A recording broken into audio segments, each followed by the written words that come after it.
Chinese बहू। Chinese बहू हमारी याद तो है ना आपको? भूले तो नहीं ना?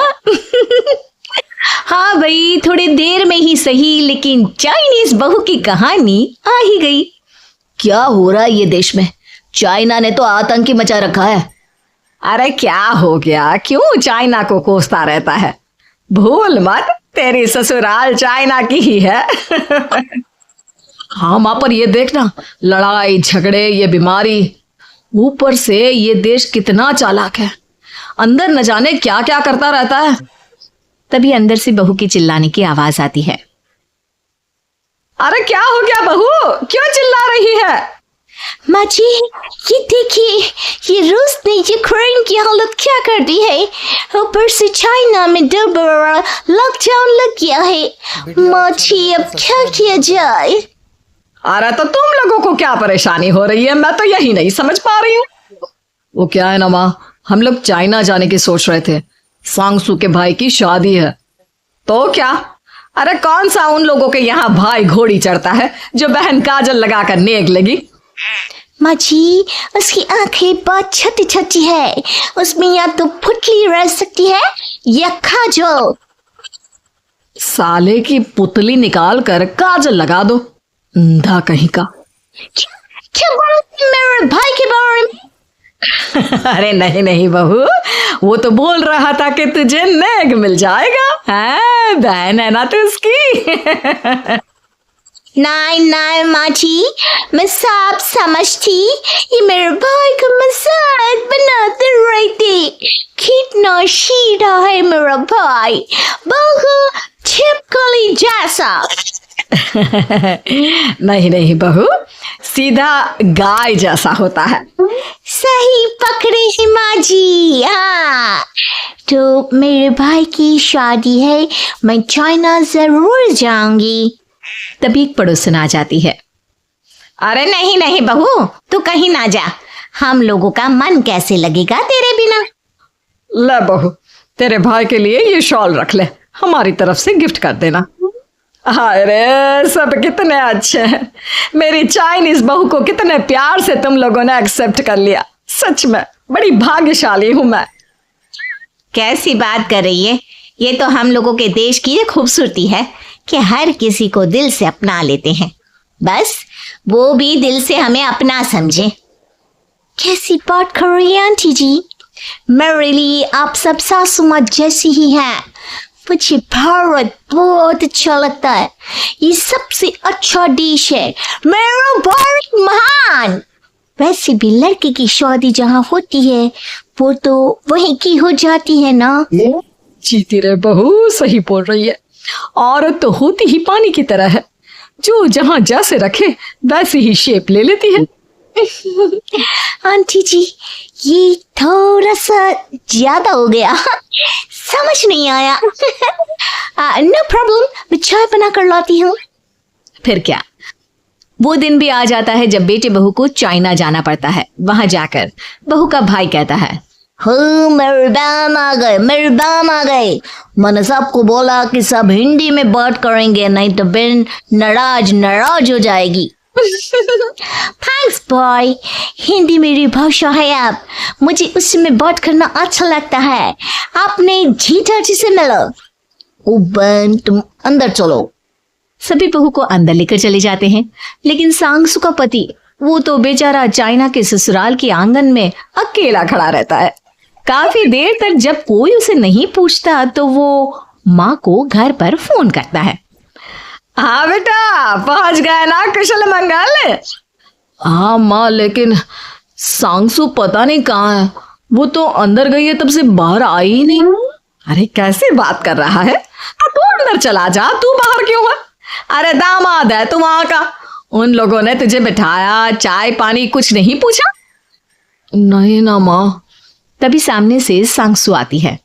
क्यों आप अभी तक तैयार नहीं हुए?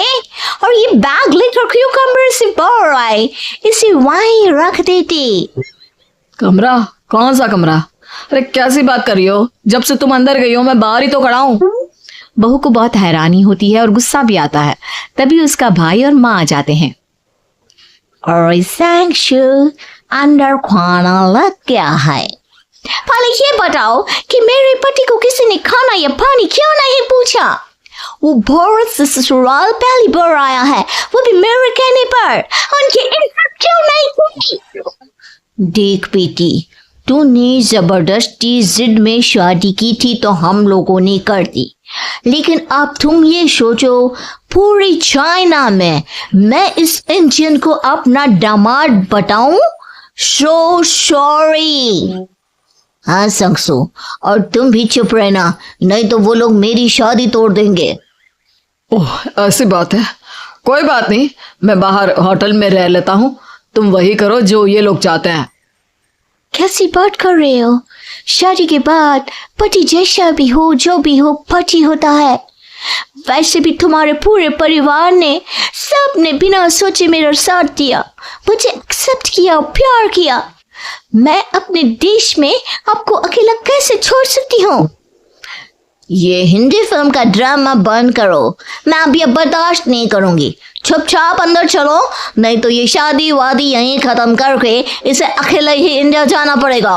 कैसी बात कर रही हो माँ? ये है नहीं था। हम लोगों ने यहाँ वकील को बुला लिया है, जिसके बाद अब तेरा तलाक करा के हम यहाँ के चाइनीज लड़के से तेरी शादी करा देंगे। अरे कैसी बात कर रहे हो? हम तो यहाँ तुम्हारी शादी के लिए आए थे। नहीं नहीं, मैं सांगसू के बिना नहीं रह सकता हूँ। हाई वोल्टेज ड्रामा होने के बाद से ही सारा माहौल खराब हो जाता है कि तभी एक लड़की आती है। मैंने सारा इंतजाम कर दिया है, सांगसू की शादी का मंडप परसों लग जाएगा, तब तक इसके पति को कमरे में बंद कर देते हैं। सभी सांगसू के पति का हाथ बांधकर उसे कमरे में बंद कर देते हैं। ये क्या कानूनी है? आप लोग मेरे पति के साथ ऐसा नहीं कर सकते हैं। मैं किसी से शादी नहीं करूंगी, ये साफ बात है। पहले मैं अपनी शादी करूं, फिर तेरी भी शादी करवा दूंगा। सब कुछ तय हो जाता है, भाई की शादी हो जाती है। फिर वो दिन भी आ जाता है जब सांगसू की शादी वो लोग जबरदस्ती करने के लिए उसे मंडप पर ले जाते हैं। ऐसा मत करो, ये मेरी बीवी है। मैं किसी से शादी नहीं करूंगी। कैसे नहीं करेगी शादी? शादी तो तेरा बाप भी करेगा। हो, मैं करूंगा शादी। प्लीज कोई मेरी शादी किसी अच्छा औरत से करवा दे। चुप, बिल्कुल चुप। फिर माँ सांगसू और उसके पति से कहती है, तुम लोगों का बच्चा मेरी कैद में है। अगर तुम लोगों ने कोई भी होशियारी की तो मैं इस बच्चे को मार दूंगी। दोनों माँ का रूप देखकर हैरान हो जाते हैं। बच्चे की खातिर दोनों शांत हो जाते हैं और शादी की रस्में शुरू हो जाती है कि तभी सांगसू की सास पुलिस के साथ आ जाती है। माँ, ससुर माँ आ गई, मेरी माँ आ गई। माँ प्लीज हम लोगों को बचाकर वापस ले चलो। पुलिस सभी को गिरफ्तार कर लेती है। बेटी के बच्चे को मारने की धमकी तो कोई चुड़ैल ही दे सकती है। अरे तो ये चुड़ैल ही तो है। ये सही बोल रहे हैं, ये औरत किसी चुड़ैल से कम नहीं है। तभी उन लोगों का बच्चा भी आकर सांगसू के गले लग जाता है। माँ, तू सही समय पर आ गई, लेकिन तुझे कैसे पता चला कि यहाँ ये सब हो रहा है? बेटा, ये चाइनीज लोग ना होते ही धोखेबाज हैं।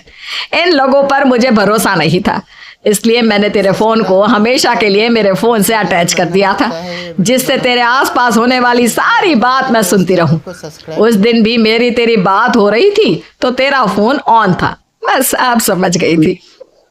मुझे माफ कर दो। नहीं, बिल्कुल नहीं। चलिए माँ जी, इंडिया वापस चलते हैं।